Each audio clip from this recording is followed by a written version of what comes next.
Thank you for joining me. I'm at Bridgemere Garden Centre and I've been having a lovely amble round. It's gone a bit misty moisty, so I can feel my hair is going zzz, and going frizzy. But hey ho, if that's the worst thing that happens, then the day's a good one. So I've come across a spot that I've never been to before, and I've been in these gardens many times.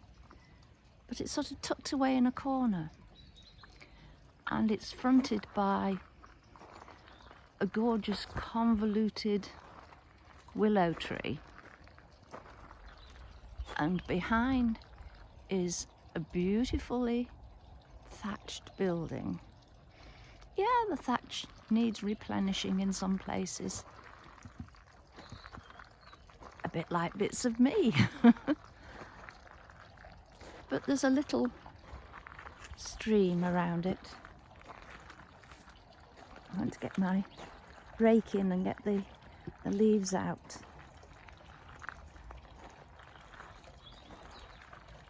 And there are still flowers around, so it must be quite a sheltered spot, because I have these same flowers in my garden and they finished a long time ago. But here, they're still giving us that lovely pop of colour, even on this misty, moisty day. And there are plants with red foliage, black foliage, yellow flowers, orange flowers. And I can see ones with red flowers, so they're sort of reflecting the colours of what is going on in this replica forge, an old smithy's forge. And I just love it, except I want to get through that gate and get in there and find out what's going on inside.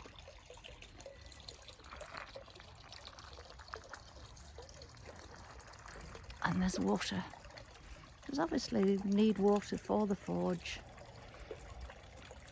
So there's a supply there that the bucket can be dipped into. And as ever, I love the sound of that water flowing.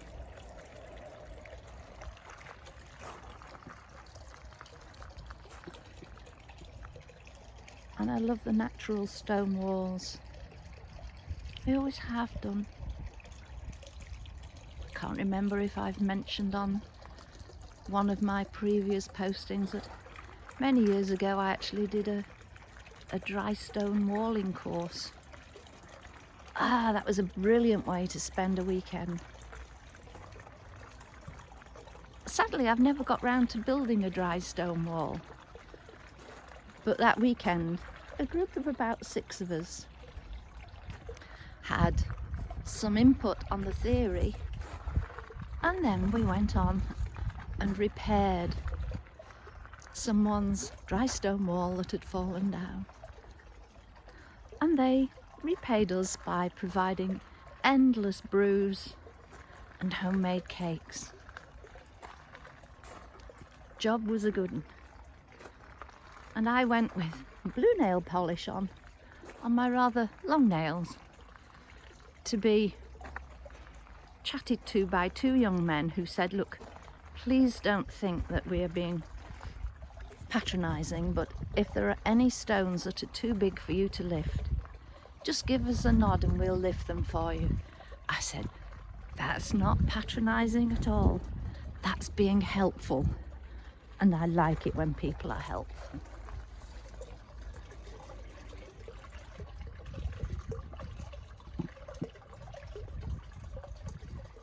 And here is the forgy bit. A bench outside where the blacksmith could sit for a rest. The anvil and hammer. Oh, and I guess that chain could have been used to fasten up horses who would come for their hooves to be replaced. Maybe, maybe not.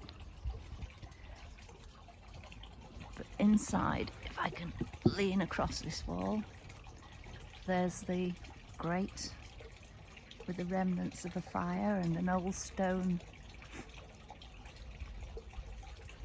bath next to it that would be presumably filled with water from this tub that's overflowing here. And of course it's all a replica, but that doesn't make it any less real for me. And it's move over here to the side there, you can see an old fence made from the twigs, branches, a hurdle fence, do they call it, where the sticks are interwoven, and I think those look gorgeous. I really do. But back to the forge. I am so glad that I found this. I will be coming back, but in the next few days I'm actually visiting a working forge. I have a friend who is a blacksmith who works with metal, makes everyday things but makes artistic things as well. And he has very kindly said that when he's doing something nice and twirly, I can go along and film. He did say maybe I could have a go, but why ever not? Be rude not to, wouldn't it? So I will just leave you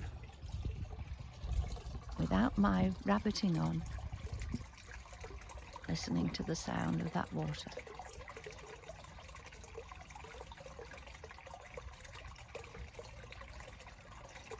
With a huge thank you for joining me.